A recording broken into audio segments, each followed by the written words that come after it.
Hello जी, नमस्कार। मैं हूं दीपक और आप देख रहे हैं डीएसके टॉक्स। जैसा कि मैंने आपको एक अपने पुराने वीडियो के माध्यम से बताया था कि पुराने समय में एक राज्य था माहिष्मती, उसके बगल में एक राज्य था चोकल साम्राज्य, जहां पर सम्राट चोकल का राज्य चला करता था। हालांकि सम्राट चोकल को कई लोगों ने इतिहास में महिमा मंडित कर दिया है, लेकिन जब युद्ध लड़ने जाते थे चोकल सम्राट तो अक्सर हार कर ही आया करते थे। गजब बेइज्जती है। जैसा कि आपने कल रात को फिर से देख लिया, चोकल साम्राज्य की जो सेना थी वो माहिष्मती से टकराने की हिम्मत लेकर के माहिष्मती को हराने गई, लेकिन माहिष्मती जहाँ पर एक बाहुबली हैं जिन्हें कि हटा दिया गया है पद से, उनकी जगह भल्लाल देवा यानी कि हार्दिक पांड्या को राजमाता शिवगामी देवी उर्फ नीता अंबानी जो है उन्होंने भल्लाल को जो है वो राज्य की कमान सौंप दी है। लेकिन प्रजा का जो साथ है, सपोर्ट है, वो बाहुबली यानी कि रोहित शर्मा की तरफ है। हालांकि जिस तरह से कलकेय को युद्ध में परास्त करने के लिए बाहुबली और भल्ला साथ में युद्ध करते हैं, उसी तरह से कल आपने देखा चोकल साम्राज्य को हराने के लिए रोहित शर्मा और हार्दिक पांड्या साथ में युद्ध करते हैं और बड़ी आराम से ये मुकाबला वो जीत जाते हैं। जहां पर चोकल साम्राज्य को अकेले ही धूल चटा दी है माहिष्मती के जबरदस्त गेंदबाज जसप्रीत बुमराह ने 5 विकेट लिए हैं। वहीं चोकल साम्राज्य के चोकल नरेश, जिन्हें कि इतिहास की किताबों में महिमा मंडित कर दिया गया है, किंग किंग किंग। लेकिन पता नहीं वो लोग जो कि चोकल नरेश को किंग किंग बोलते हैं, उन्हें मेरी बोली हर बात से पता नहीं क्यों लग जाती है हिंग।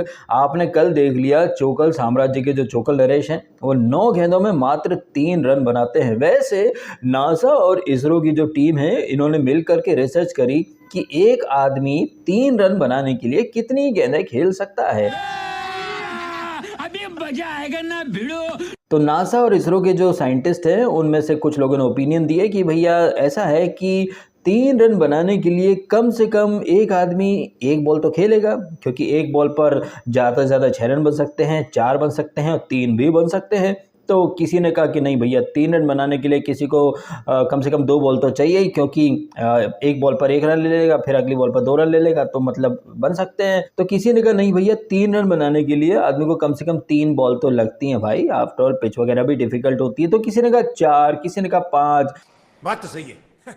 तभी इसरो और नासा के जो साइंटिस्ट हैं उन्हें चुनौती देने के लिए सम्राट चोकल का एक जो सचिव रहता है वो पहुंच जाता है। नहीं नहीं नहीं, 3 तिया 9 होता है, तो हमारे सम्राट चोकल के लॉजिक के अकॉर्डिंग 3 रन बनाने के लिए कम से कम 9 बॉल तो खेलना ही चाहिए।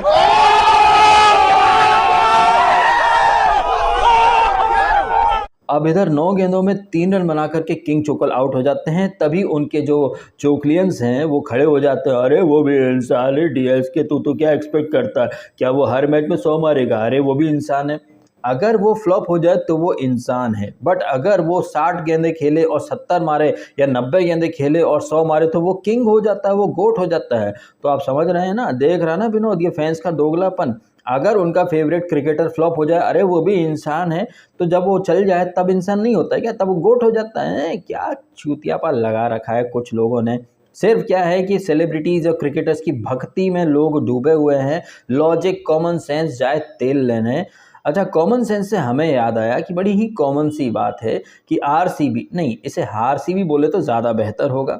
आरसीबी के बल्लेबाज अगर 250 भी बना देंगे तो आरसीबी के बॉलर्स जो है वो जिद पर आ जाते हैं कि अगर बल्लेबाजों ने 250 बनवाए हैं तो हम सामने वाली टीम को 251 तो बनवा कर ही दम लेंगे। और आपने देखा इधर ये जो आरसीबी के जो बल्लेबाज हैं, जिसमें किंग चोकल फ्लॉप हो जाते हैं, but Faf du Plessis, Rajat Patidar और अंत में डीके भाई। अब वर्ल्ड कप वाला साल है तो डीके भाई रन तो बनाएंगे ही, और उन्हें टीज भी करते हैं रोहित शर्मा उर्फ बाहुबली का जो नया अवतार है कि वर्ल्ड कप वाला साल आ रहा है इसलिए तू रन मार रहा है। तो डीके भैया के, पाटीदार भैया के और डुप्लेसी भैया के एफर्ट्स की बदौलत चोकल साम्राज्य की जो सेना है वो 196 बनाती है और 8 विकेट गंवा देती है। 8 में से 5 विकेट तो अकेला जसप्रीत बुमराह ले लेता है। वैसे जिस तरीके से जसप्रीत बुमराह ने कल 5 विकेट लिए हैं, जिस तरह से उसने जबरदस्त अंदाज में बॉलिंग की है, काश बुमराह भैया ऐसी बॉलिंग वर्ल्ड कप में कर देते तो भाई सोने पर सुहागा हो जाता। वर्ल्ड कप से मुझे याद आया 2011 का वर्ल्ड कप, उसमें भी ज़हीर खान ने माइंड ब्लोइंग स्पेल किया था।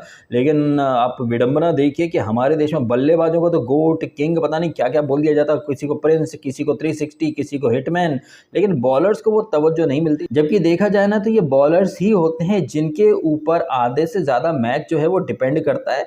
जैसे कि माहिष्मती के जो बॉलर्स हैं, बुमराह चल गया और बाकी के जो बॉलर्स हैं उन्होंने सपोर्टिंग रोल प्ले करा, और एक ऐसा पिच जो कि शुरुआती 2-3 ओवर के बाद टोटल फ्लैट हो जाता है, उस पिच पर अगर आपने सामने वाली टीम को 190-200 के आसपास रोक लिया है तो फिर वानखेड़े पर सेकेंड इनिंग में चेस करना बहुत आसान हो जाता है, जो कि आपने कल देखा। 15 करोड़ीमल पॉकेट डायनामाइट ईशान किशन वो चल जाता है, ताबड़तोड़ 69 मारता है। हिटमैन और हिप्पो वड़ा पाव वो भी 38 समथिंग मार जाता है। फिर आता है सूर्य कुमार यादव, जो कि पिछले मैच में आर्यभट्ट को ट्रिब्यूट देकर के 0 बना करके गए थे, लेकिन कल 18 गेंदों में 50, 19 गेंदों में 52 मार करके आउट हो जाता है। उसके बाद तो फॉर्मेलिटी जो रहती है वो कुंफू पंड्या भाई वो भी बहती गंगा में हाथ धो लेता है, ताबड़तोड़ 21 मारता है। अच्छा, ये तो बात हो गई बल्लेबाजों की, लेकिन इन बल्लेबाजों का भरपूर साथ दे रहे थे आरसीबी के डिंडा बॉयज। वो आकाशदीप भाई वो 21 गेंदों में 50 लगा देता है। मतलब है वो जर्सी पहनी थी उसने आरसीबी की, लेकिन खेल वो माहिष्मती यानी मुंबई इंडियंस के लिए रहा था। अब अगर आप आरसीबी की बॉलिंग देखेंगे तो भाई इस बॉलिंग अटैक के सामने तो अगर आरसीबी यानी चोकल साम्राज्य अगर 250 बना लेता तो शायद मुंबई इंडियंस वो भी 18वें या 19वें ओवर में चेस कर लेती। जिस तरीके से इन्होंने 15.5 ओवर में 196 चेस कर लिए, तो अगर ये आरसीबी 230-240 बनाती तो ये भी 18वें 19वें ओवर में एमआई वाले आराम से चेस कर लेते। भाई यही तो खासियत खूबी है आरसीबी के बॉलर्स की। बल्लेबाज बनाएंगे 250 तो ले भाई, बॉलर्स बना देंगे 251। तुम साले हमसे ज्यादा बना कर तो दिखाओ। ये एक चैलेंज लेकर के चलते हैं आरसीबी के डंडा बॉयज, और ये एक परंपरा जब से आरसीबी बनी है तब से बरकरार है। लेकिन आपने देखा घनघोर विडंबना कि इस सीजन की शुरुआत में चीकू चोखली जो है वो आगे बोलता है कन्नड़ा में कि नया चैप्टर शुरू करेंगे, नए अध्याय की शुरुआत करेंगे। भाई नए अध्याय के नाम पर नई जर्सी है, टीम का अब लोगो भी नया है, नाम भी नया है, रॉयल चैलेंजर्स बेंगलोर की जगह रॉयल चैलेंजर्स बेंगलुरु बन गया, नया कोच आ गया है एंडी फ्लावर, सब कुछ नया कर दिया। लेकिन रिजल्ट, किस्मत, परफॉर्मेंस भाई वही पुराने के पुराने, कुछ भी नया नहीं है, सब कुछ वैसा का वैसा ही है। लेकिन अरे नए चैप्टर की शुरुआत है, ये कुछ और नहीं था, पब्लिक को बेवकूफ बनाने की निंजा टेक्निक अपनाते हैं आरसीबी वाले। नए के नाम पर नया अनबॉक्स इवेंट कर देंगे, नई जर्सी, ये सब नया नाम, नया कोच। भाई नए के नाम पर बस वही सब शिगुफा है, परफॉर्मेंस में कुछ भी नया, नए अध्याय के नाम पर कुछ भी नया नहीं होता है आरसीबी के अंदर। एनीवेज, तमाम बातों का लब्बो लबाब यह है कि आरसीबी कल फिर से आरसीबी बन गई है। और जैसे कि हर मैच के बाद डुप्लेसी बोलता है अरे यार इतने रन कम पड़ गए, उतने रन कम पड़ गए, ये वो, टॉस जीतना पड़ेगा। अरे तुम टॉस जीतो या टॉस हारो कुछ फर्क नहीं पड़ता है। आरसीबी ऐसे ही नहीं है।